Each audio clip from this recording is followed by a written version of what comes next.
So today we are going to be playing some Rimworld, which is a colony management game where you control various colonists, and the goal is to survive an inhospitable world with randomly generated events. So just real quick, I would like to go over the mod list that I have. So first off, we have the Hugs Library, so that some of my other mods that need it can walk. Then the Expanded Prosthetics and Organ Engineering mod, as the name implies, adds more prosthetics that you can craft, as well as others that are only available from traders. The Prepare Carefully mod allows more customization at the beginning, and you'll see this mod in a moment. Gardening mod just adds more flowers, more floors, adds more floors. The Allow tool is a utility mod that makes it very easy to select large groups of items for your colonists to pick up.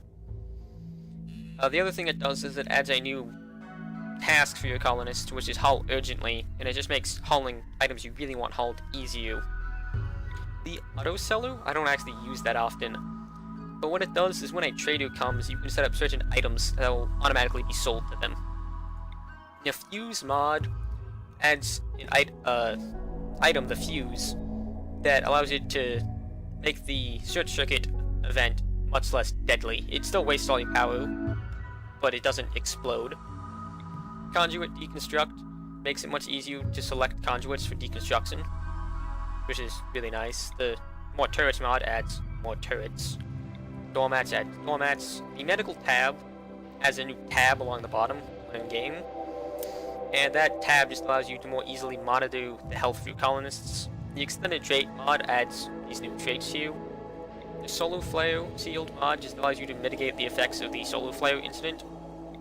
The AllowDeadMansApparel mod is just a mod that corrects a derp on the dev spout. When they updated the game, they added Deadmanapparel, which is clothing that comes off a dead person, and it gives colonists a mood debuff when they wear it.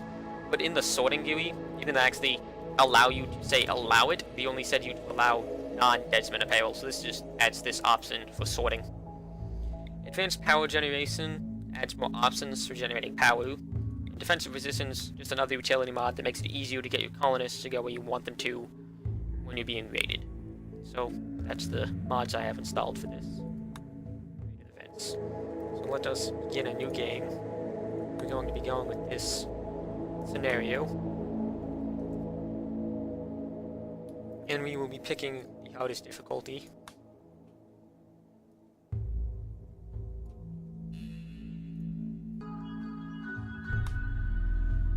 And so this is the world. You can pick landing sites on it, and different sites have different attributes to them. So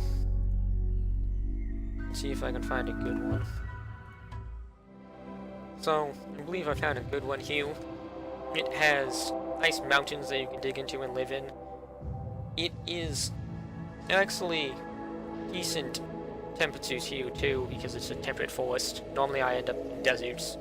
It has a nice year-round growing period, and then it has my two favorite rocks, marble, which is good for sculptures, and granite, which is good for buildings because it has a lot of hit points.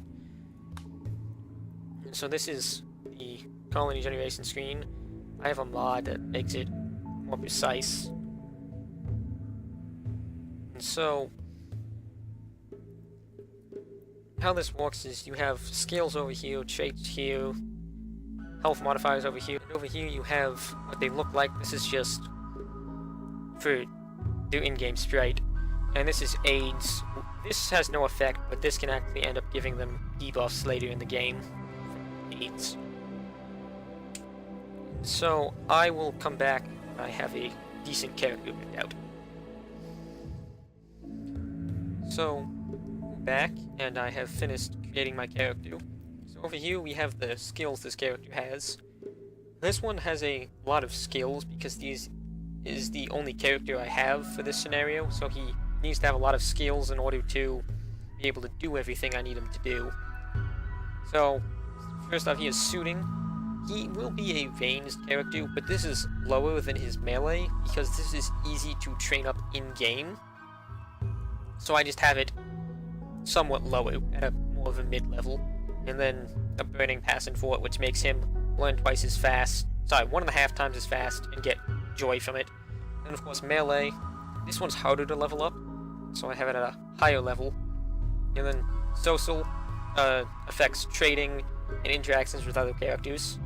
All of the other characters, very important. I don't have any skills in animals because I don't foresee myself needing to train animals at the beginning. Medical, of course, is very important in case he gets damaged by betas, say, so he has a high medical skill. Cooking is relatively easy to level up, and you don't need a high skill of it. So he only has level 3. Construction, somewhat easy to level up, so once you get a mid-level, same thing with growing. Mining is at a somewhat higher level, because while it is easy to level up, it is nice to be able to scout quickly by having it at a high level, since I tend to dig into mountains to scout. Autistic I have at a lower level, with a non-burning passion.